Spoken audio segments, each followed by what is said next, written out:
Hello, I'm Jeff Evenson, and I'm honored to participate at the International Biennale of Glass and to speak with you about a topic I'm passionate about. I'm Senior Vice President and Chief Strategy Officer for Corning Incorporated, which is headquartered in Corning, New York.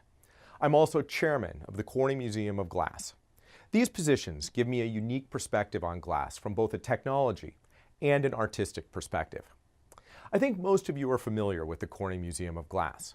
For those of you who aren't familiar with Corning Incorporated, we are a world leader in glass science and related capabilities. For more than 165 years, we've applied our expertise in advanced glass, ceramics, and optical physics to solve tough technology challenges and transform industries. Our innovations include the first glass bulbs for Thomas Edison's electric light, the substrates at the heart of catalytic converters, and the first low-loss optical fiber. We have a long track record of developing life-changing technologies. But I'm not here to talk about my company. Today, I'd like to talk about the life-changing material at the center of this event and at the center of the work we do at Corning. Glass is arguably one of the most transformative materials of all time, and today, it's changing the game for a broad range of industries including consumer electronics, telecommunications, life sciences, architecture, transportation, energy, and more. I'd like to start by describing the properties that make glass such an extraordinary material.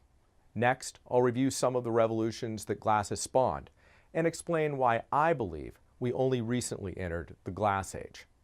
I'll end my prepared remarks with some examples of new glass-based technologies that Corning and other innovators are bringing to life. So, what is glass?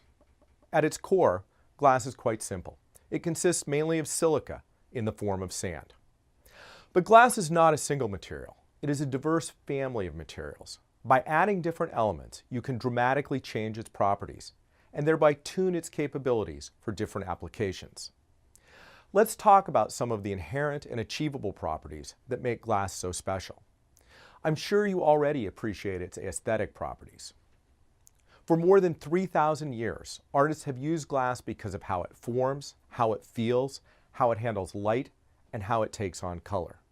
But glass is also remarkable because of its technical attributes. No one understood that better than Stanislav Lubinsky and Jaroslava Brychtova, who set new artistic and technical directions for glass art and industry in the Czech Republic, and ultimately for glass artists around the world. From new methods for casting architectural glass, to the spectacular optical effects they created by varying the density of the glass and modulating the filtration of light, to the sense of interior volume they produced from the use of thick cast glass, they always balanced art and technique in their work and understood that the improvement of technical skills could create new possibilities for artists. Similarly, at Corning, we believe that an understanding of artistic principles can create new possibilities for technology. I'll return to that thought in a minute, but first, I want to share some examples of the technical properties of glass that may surprise you. For example, glass is one of the world's most stable and enduring engineering materials. Silica glasses get their stability from a continuous network of silicon-oxygen bonds. These bonds remain intact from the time the component sand is mined through the life cycle of the material. That's why glass objects endure for centuries. In contrast, metals corrode and plastic disintegrate and generate toxic chemicals when they burn. Let's consider an example. Have any of you heard people say that glass windows in a medieval cathedral are slightly thicker at the bottom than at the top because of relaxation over the centuries? The reality is, it would take 20 trillion times the age of the Earth for gravity to create a visible change in the thickness of a glass window. Next, glass is virtually impermeable. It's been used for thousands of years as a container because of its effectiveness at protecting contents from contamination by the surrounding environment. A molecule of oxygen takes about 2 weeks to pass through a piece of high-tech plastic 1 millimeter thick. That same oxygen molecule would take 10 quintillion years to pass through 1 millimeter of silica glass. Now, Corning's glass scientists are sticklers for precision, but even our most senior glass fellow was comfortable rounding that number to never. Glass also features unprecedented transparency, which makes it uniquely effective for optical and RF transmission. The glass used for optical fiber is more than 30 times as transparent as the purest water, and only about 1% less transmissive than air on a clear day. If the ocean were made of the glass used in optical fiber, you would be able to clearly see the bottom from every point on its surface.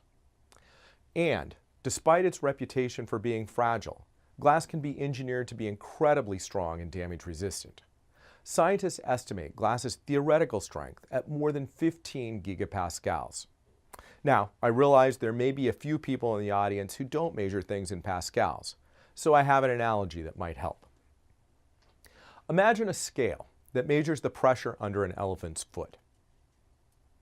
To get this scale to read 1 gigapascal, you would need to stack 10,000 elephants on top of each other. Now, since I'm not there in person, I'm unable to stack 10,000 elephants for you, so I won't be demonstrating this point today.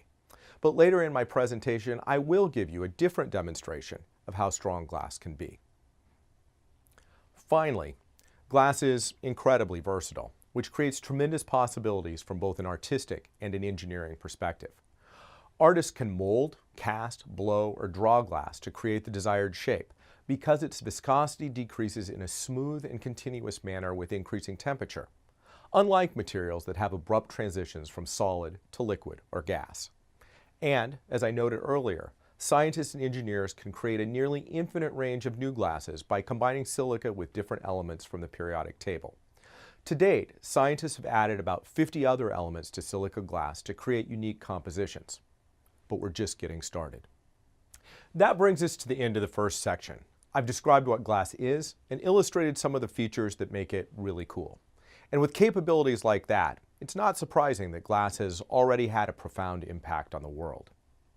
The development of spectacles in the 13th century allowed monks to copy and study religious texts and helped popularize reading following the invention of the printing press. The development of crown glass in the 14th century allowed people to incorporate windows into their homes to let in light while keeping out cold, wind, and rain.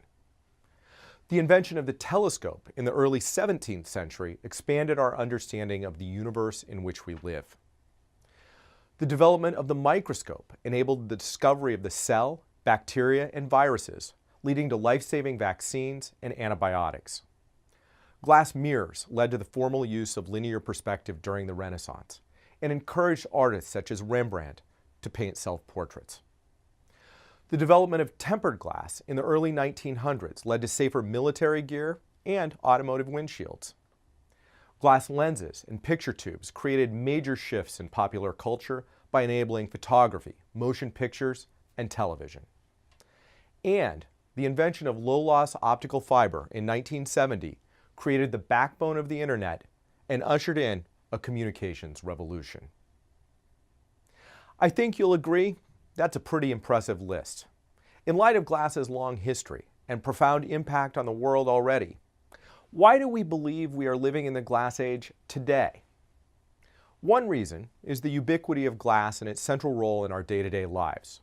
We interact with glass screens on our computers and smartphones, take pictures through glass lenses, transmit and receive information via glass fibers, protect materials in glass covers and containers, and incorporate decorative and functional glass elements into our homes.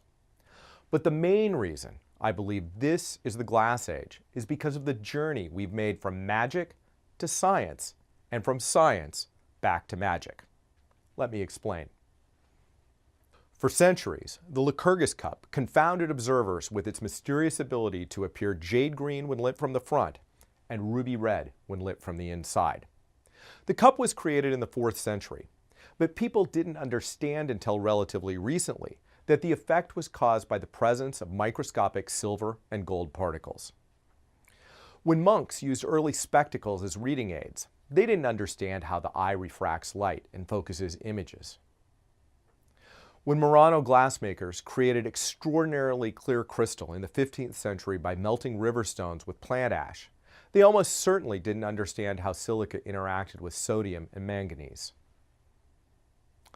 People believed that magic was behind all these creations. Today, we've replaced magic with science. We understand how different formulation and fabrication techniques determine the atomic state and structure of a glass. That allows us to precisely control its mechanical, chemical, thermal, and optical properties. Our understanding of glass physics and chemistry also reduces our dependence on serendipity and time-consuming trial and error experimentation. We now use sophisticated modeling techniques to predict how a glass will behave.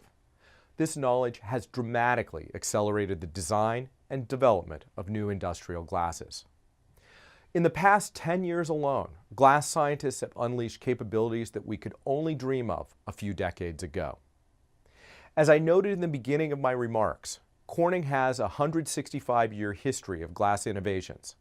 Yet some of our most recent breakthroughs have happened in relatively quick succession. In the past decade, Corning scientists have developed chemically strengthened glass that can withstand the impact of a baseball traveling at more than 56 kilometers per hour. Let's take a look. That's conventional soda lime glass on the left and Corning's chemically strengthened Gorilla Glass on the right. Both are 1 millimeter thick. Quite a difference, huh? We've also created flexible glass that's slimmer than a dollar bill. Did you ever think you'd see glass that could do this?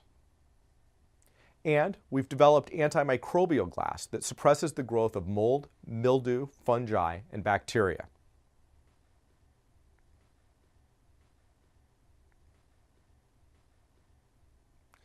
Of course, we're not the only ones forging new frontiers in glass.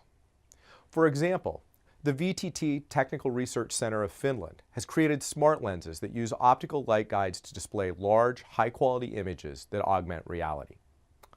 And scientists at Mosai Corporation in Missouri have developed bioactive glasses that heal flesh wounds by stimulating the body's natural defenses. Pretty cool, huh? The futurist Arthur C. Clarke famously remarked, "Any sufficiently advanced technology is indistinguishable from magic." And I think the latest glass innovations are proving his point. So let's bring it closer to home in the final section of my prepared remarks and talk about some glass innovations that are likely to impact your lives in the near future. I assume many of you are interested in architecture. Glass, of course, has played an important role in architecture historically. I don't think any of us can imagine our homes without windows. And the architect Le Corbusier once called glass the most miraculous means of restoring the law of the sun. But glass has also been criticized for its limits. Let's consider a few. We talked about transparency earlier. Of course, glass can run the gamut from transparent to opaque, but the opacity is generally fixed. Today, a company named View is changing that with electrochromic windows that transition from transparent to opaque on demand. This allows us to eliminate the use of shades. More importantly, it allows us to continuously experience all the benefits of windows and natural light, such as greater productivity in workplaces and healthier environments in hospitals, while increasing our comfort and reducing energy consumption. Another limitation on glass as an architectural component has been its acoustic properties, specifically the unwanted reflection of sounds. We've developed microperforated glass panels that absorb sound and eliminate echo. The front pane has tiny holes in it. The back pane does not. Together, they form a resonant cavity that dissipates energy as air passes in and out of the holes. Absorption is controlled by the hole shape, cavity spacing, and the hole pattern. Lastly, a common complaint about glass, and many other construction and design materials, is the expense of transporting it and the need to process it at specialized facilities. Remember that ultra-slim, flexible glass I showed you a moment ago? That glass has multiple applications for interior design, including backsplashes, modular wall panels, or as a laminate over materials like stainless steel to make them scratch-resistant and easier to clean. The laminates are lightweight, which reduces shipping costs, but they're also extremely durable. And you can use ordinary construction tools like wet saws to cut the glass on site. That means no more waiting for custom orders. Let's take a look. Here, you're seeing a sheet of ultra-slim glass that has been laminated to stainless steel. As you can see, the glass does not shatter when cut. Let's look at a few more examples of what it means to be living in the glass age. Infotainment walls are dissolving the boundaries between the real and the virtual by integrating digital content, social networking, and home and office management capabilities. Interactive retail windows are bridging the gap between online shopping and brick-and-mortar stores, while digital fitting rooms allow customers to experiment virtually. Smart hubs are becoming a reality in the home, allowing you to control appliances, manage calendars, and display images on customizable interfaces. And cars are becoming cleaner, safer, and more connected, thanks to glass that is lightweight, damage-resistant, and optimized for touch technology. Now, those are some of the applications you're likely to see and experience in the very near future. But there are also many exciting glass developments going on behind the scenes to solve some of our world's toughest problems. As we strive to meet the needs of an aging population, glass enables new tools for biomedical discovery and drug delivery. As we try to make our environment greener, glass enables solar technologies to provide cleaner energy. As we continue to improve the way we interact with the world and each other, glass can enable communications with unlimited bandwidth. And as we dissolve the boundaries between the physical and virtual world, glass can enable new display technologies for augmented and virtual reality. Ultimately, glass is enabling a world with cleaner air, more effective medicine, richer entertainment experiences, and more efficient communication. And I think that's a world we all want. So, what will it take to realize the potential of the glass age? Some of the answers won't surprise you.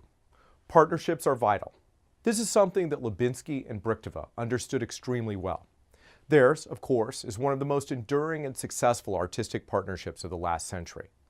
But they also found a way to work effectively within significant geopolitical constraints by partnering with other artists, educators, and industry. As a result, they created opportunities that would not have been possible working in isolation. We need to build bridges in the global glass community between corporations, universities, and professional associations. We need faculty and mentors that create excitement about glass technologies to ensure a strong pipeline of students interested in pursuing glass research. And we need to create collaborations with hardware companies and software developers, information and entertainment content providers, health and human services providers, artists and designers, retailers, and more. We need a healthy supply of funding from government agencies and the private sector, and we need to make sure that the distribution of funding and research is weighted toward the fields that offer the greatest benefits to society. But we need to balance applied research with exploratory research and to allow scientists the opportunity for self-directed projects, because that can lead to the biggest breakthroughs. But perhaps the greatest challenge is one that you can help us with. At Corning, we're pretty good at the technology side of things, but in many ways, our story is still missing the human case. Earlier in my presentation, I mentioned some of the aesthetic properties of glass, the way it forms, feels, handles light, and takes on color. Those features are not only beautiful, they create powerful emotional connections. This is something I experience firsthand on a regular basis. As chairman, I spend a lot of time at the Corning Museum of Glass, including the new Contemporary Art and Design wing. I am constantly inspired and moved by these pieces of art, and I see visitors have the same reaction. Corning headquarters also features glass art throughout the building because of our appreciation for its beauty and because of the positive effect that it has on our people. So my question to you is, how do we not only take advantage of the problem-solving capabilities of this material set, but also get to the heart of humans' fundamental connection and reaction to glass? How can we take this technological moment and create a human moment that helps make the world a more stirring and moving place? I believe that's the real promise of the glass age, and we welcome your ideas. Thank you.